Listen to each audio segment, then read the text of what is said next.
The Brandon Peters Show may contain explicit language and detailed plot points. For more information on the show, stay tuned to the end of the episode.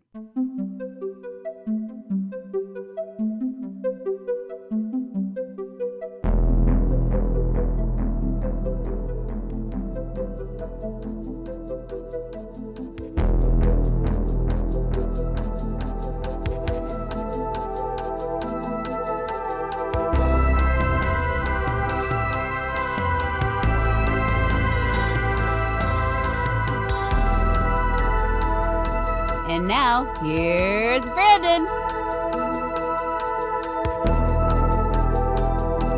Welcome to Old Space Show. I'm Brandon, and this is my companion, Russell McGee, here again with Mr. Brandon. All right. And this series of Old Space Show follows the simiantastic adventures of Galen and his two astronaut pals as they wade their way through the futuristic Earth in the short-lived television version of Planet of the Apes. Today we discuss the 6th episode, Tomorrow's Tide, which I read was actually the 8th one in production. It was, yes, 8th in production, 6th to air. I'm jumping ahead, but you just reminded me of that when you said the 6th. When the astronauts are captured in a fishing village employing human slave labor, they must prove their worth as fishermen or be sacrificed to the gods of the sea, sharks. All right. As is directed by Don McDougall, written by Robert W. Lenski, starring Roddy McDowell, Ron Harper, James Naughton, Roscoe Lee Brown, Jay Robinson, John McLiam, and Jim Storm. All right, so McDougall, he's back. He directed The Gladiators, and Lenski, he wrote The Good Seeds, is back to write. Big guest star, Mr. Brown, as the chimpanzee Hurton. He was the box in Logan's Run, the big robot that they found later. He was inside that, but he's a big character actor. He worked with Hitchcock. He was in Topaz. Might be my least favorite Hitchcock movie of all time. He did The Cowboys with John Wayne, loads of TV and cartoon voice acting. He was like on Columbo. He did Bill and Ted's Excellent Adventures, the cartoon show, and he was Kingpin in Spider-Man, the animated series in the 90s, to which he also played the role in a video game in the early 2000s. And let's give respect here. He was the narrator in Garfield, A Tale of Two Kitties. I'm sorry. You got me on that one, Brandon. There you go. Yep. That movie starred Bill Murray and Jennifer Love Hewitt. Yeah.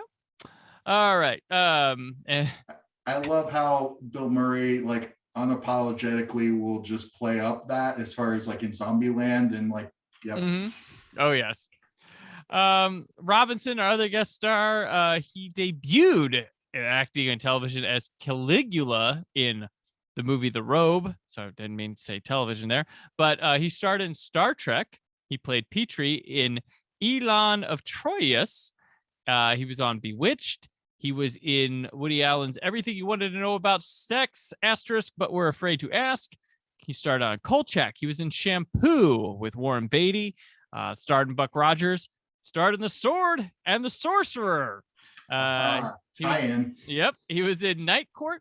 He starred in Big Top Pee-wee, Cheers, Coppola's Bram Stoker's Dracula, and also guest starred on The Nanny with Fran Drescher. So this guy, he had a career. He had himself a pretty good career here, up and down. So we got some good ones here. McLiam here also starred on 4 separate episodes of The Twilight Zone, but they were all like cop, like lawyer, like they were kind of random parts. He was in My Fair Lady, did 4 episodes of The Fugitive. He was in Cool Hand Luke, 9 episodes of Gunsmoke. He was in Woody Allen's Sleeper, starred in MASH, Magnum P.I.V. He was in Star Trek The Next Generation in Who Watches the Watchers, and guest starred on Northern Exposure. And lastly, we have Jim Storm, who is most notable as Gerard Stiles in 81 episodes of Dark Shadows. Run home, everyone. It's Dark Shadows time. There's a documentary about that, I think, coming out, how kids used to run to him. Like, my mother was one of those that With Jonathan Freed, right? As far as yep. The original, yeah, that phenomenon that kids today would never know. Like, everyone was addicted to a soap opera about vampires and time travel. Like, I've always wanted to go back and like check it because I watched Sci-Fi Channel reruns of that when I was a kid. Mm-hmm. And I'm like, that's just such a monumental task to, like, Amazon had them up. I don't think they do anymore. And there's no like real cool Blu-ray collection or DVD. The DVD collections are just like scattered up. Like, I'd love to check it. DVD set is still like $400, dude, to be able to get the complete series. Yeah. And it is, just FYI though, like for anybody that's interested, it is on Tubi, so you can watch it with commercial. Yeah.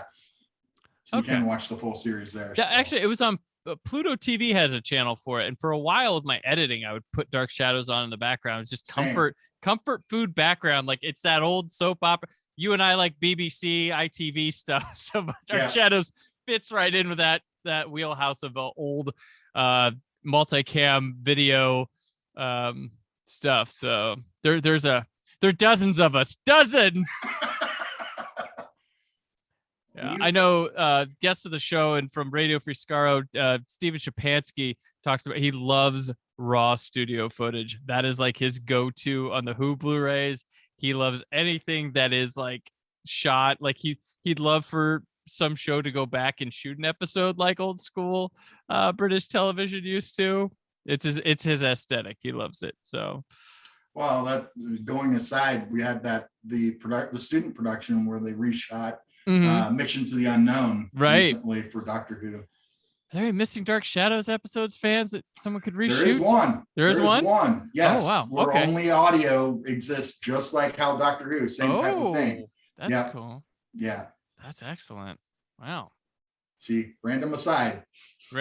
Dark Shadows, now playing on Tubi and Pluto TV. Free for everyone. We're talking about... What? I was gonna say I did like the remake series as well from the 90s. Yeah, I checked that out. I have I remember watching because my mom's like, you gotta watch Dark Shadows because that's what I watched or whatever. They were into it, and I remember that like just existing. Like, that's it. That's all I remember. I should find it, check it out. But you know what? You can't check out on any streaming service. Our show, Play of the Apes, not available. Only on DVD. So. And if you search hard enough, you can find physical media. It's still important. Physical media. That's right. I was watching a Moon Knight episode, and they were having a chase fight scene in a dark cave, and I was like, God damn it, I can't. It's crushing. It's all. It's like, this is why I must be like, I ship physical media. I guess that's what the kids say. I ship it. So. It wouldn't have looked like that on a Blu-ray. I hope not. No. Definitely not on a 4K. But I was like, I can't see. Why is it gray? It's dark. So anyways, that's my nitpickiness of that. But here we have beaches. We have some different set stuff. There's no Statue of Liberty hanging on this beach. Malibu Beach. Where they come across a man dying who wants to die, whose name is Gato. And I was like, cat? Domo arigato? Sorry, I had to. Yes. If it's there, take it. Same thing, but if it's there, take it. And yes, Gato, cat. Yeah. So they take him to a cave cavern, and Gato, he wants to die, and Galen doesn't understand with the humans. If he wants to be dead, why can't he be dead?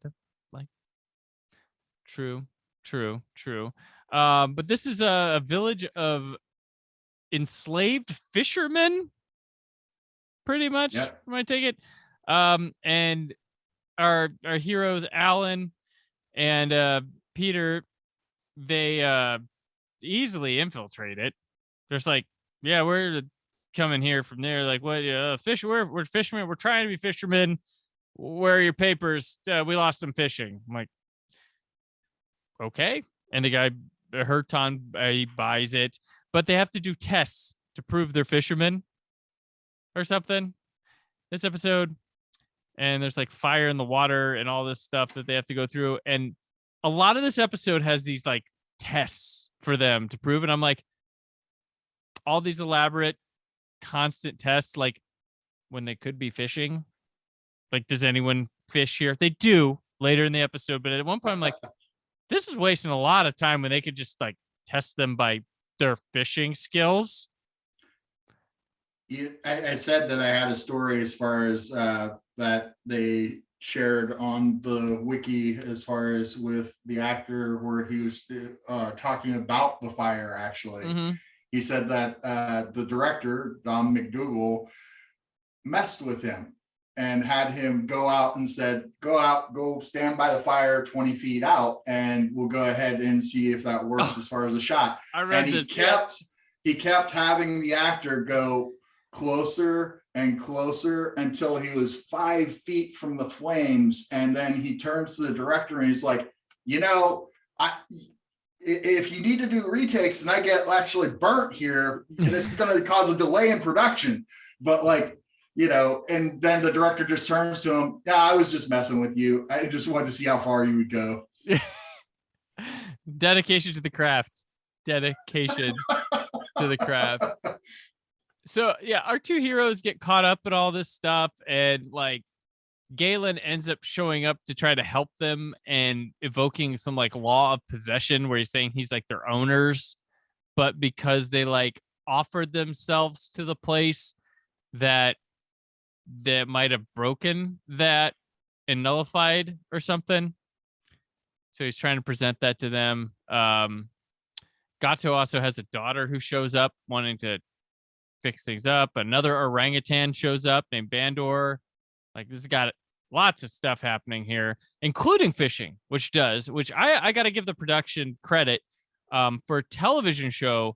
The look and overall population of like the actual fishing scenes, like impressive and genuine feeling. Like, it looks like a real operation within the confines and stuff we know of the Apes world and what could happen. And it's not like everybody's got fish and all that. It looks like if you were to like walk out and survey the area, you just would look regular or like whatever's going on. I was pretty impressed with what they captured. It's also impressive for the time from the standpoint of the stunts, because the main actors, and this is something else I was reading about, is like they spent like all day underwater doing that underwater sequence where they said that they had weights in their costume and then literally were like grabbing the seaweed and stuff to stay anchored down, but they would only be able to shoot like for a minute. And so like they were literally all day shooting that sequence underwater. Yeah. And they were shooting, there's a lot of the water stuff that was used in a pond that was like mainly for Gunsmoke episodes. So that was kind of a nifty thing. Like, hey, Gunsmoke, can we use your pond for apes or whatever? Oh, okay, fur in it. No, the humans are swimming. So, but there's like sharks in this too that we see in the water, little fin and stuff.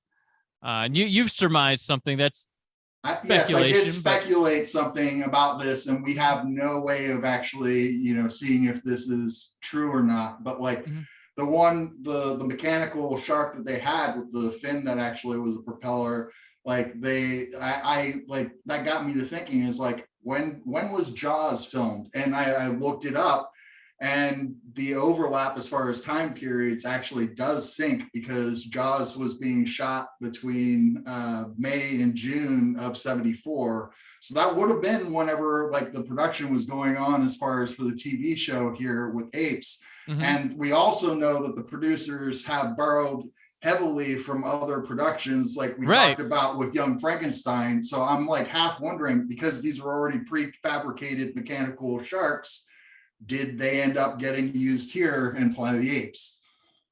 Yeah, no, it's or get scraps. Like, can we grab that like from a production? Because there's always like a before they take things out to this, there's like usually a warehouse or somewhere that they're working on testing out the effects to build them, to do some pre-visualization tests like filming it and stuff.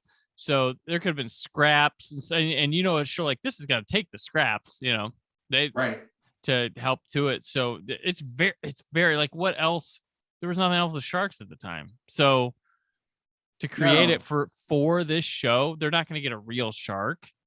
They're not. And yeah, so go down to ask them. Jaws, new guy, Steven. He's nice guy. Not working out too well with that shark though. But yeah, that does line up. Like, no, and as I said, the last episode, like they used a young Frankenstein set, and with that, the producer literally found out like the next week they were going to be tearing it down.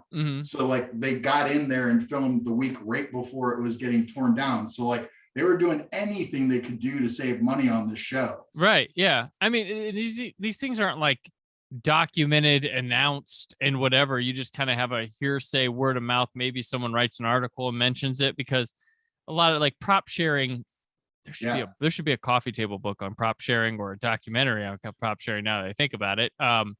Because like, like Bosk from The Empire Strikes Back, I believe it was the Space Museum. Was that the Doctor Who episode? No, it was it's from Space Pirates. Space Pirates. Yeah. Space Pirates, yes. And his spacesuit was used from Doctor Who and borrowed. And there's all sorts of things like that, especially when you get into the UK and you're using those warehouses, that people just hand-me-down city over there. Something will find itself into like multiple things. I mean, there's props from like Doctor Who that wound up in Live and Let Die, or Live and Let Die props that wound up in Doctor Who, something like that. And I'm sure there's more. I think you probably do a whole movie on James Bond props used in Doctor Who or something like that.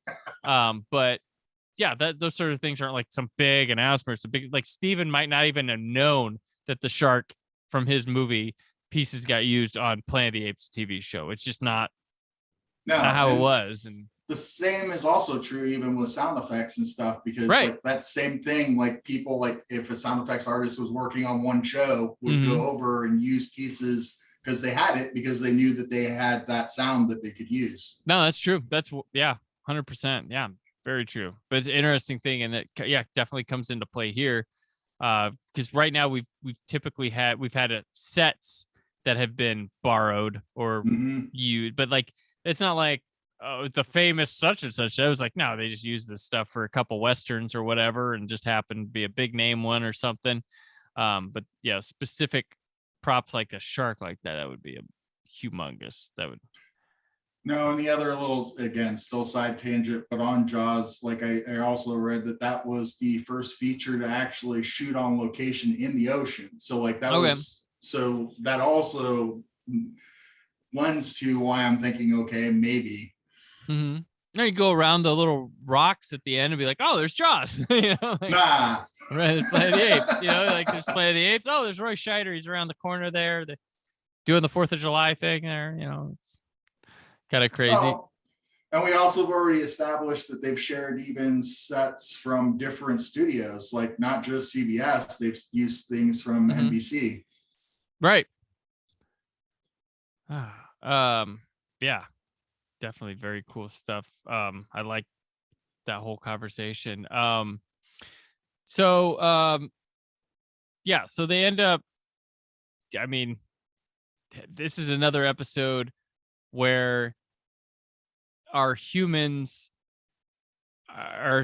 team is having to deal against the adversity of like old hat traditions, myths, superstitions, stuff like, because the shark is like a sea demon or god for them, the gods of the sea, which is sacrificed to stuff, believe all this stuff. So we've had a few episodes already, because the good seeds, I believe the one with the farm, that had to deal with superstitions. The gladiators somewhat had to deal with tradition, superstition. So that seems to be a recurring thing, but like it's not consistent to Apes. It's more like, oh, I went to this town and this is what they believe. Like it's kind of weird, because of like that's how you, I guess, you write Logan's Run the TV show, or like Hulk TV show, wandering into those.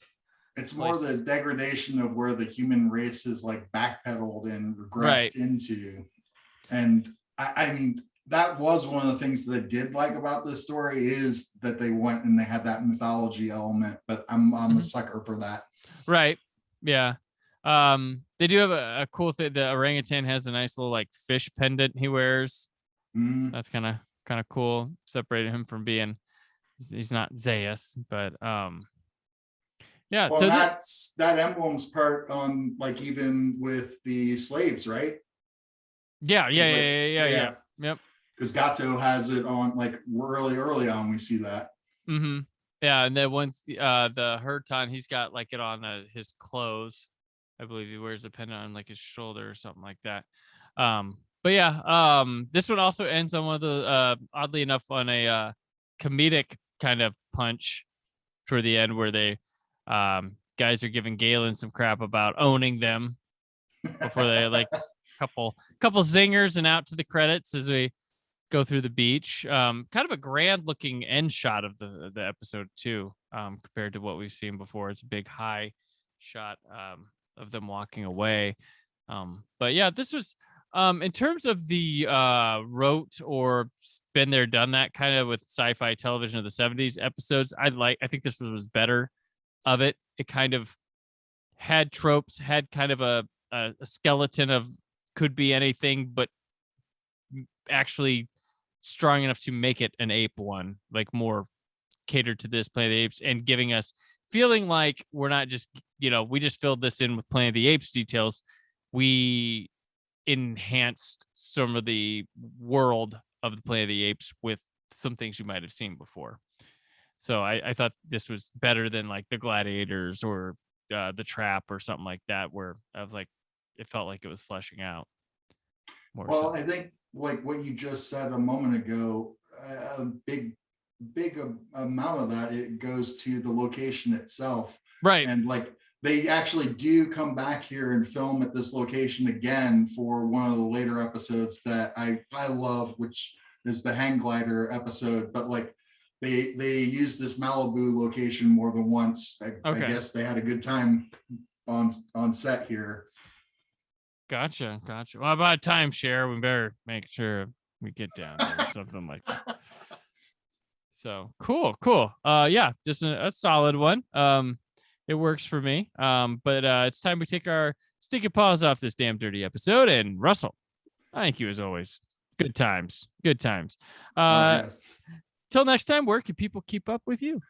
They can keep up with me either at indianapublicmedia.org, where I work for WTIU and WFIU, or check me out as far as with Doctor Who, with Big Finish Productions out of the UK. And I've worked on Gallifrey series for the last 4 years. Got another set coming out here sometime this summer, so look out for that as well. All right, and I'm on Twitter and Instagram at Brandon4. Oh wait, #SharkApe. And I'm on Twitter and Instagram at Brandon4KUHD, written work at WhySoBlue.com. And always check out the Patreon. I could always use your $1 or $5 or $20 or $50. I'm new to it. I don't know how this works. There's more for the Brandon Peters Show this week, but from old space, it's a madhouse.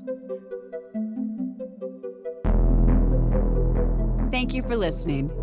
The Brandon Peters Show is a Creative Zombie Studios production. Produced by Brad Shoemaker and Brandon Peters. Written and edited by Brandon Peters. Announcer vocals by Jessica Alsman. Theme song by Metavari. Web design and show art by Brad Shoemaker with Brandon Peters. All music and clips featured in the episode are property of their respective studios, and no infringement is intended. Additional information on this and other episodes at BrandonPetersShow.com. For any inquiries, press opportunities, or sponsorship, contact mail at BrandonPetersShow.com. The show is available on Apple Music, Spotify, or anywhere podcasts are found.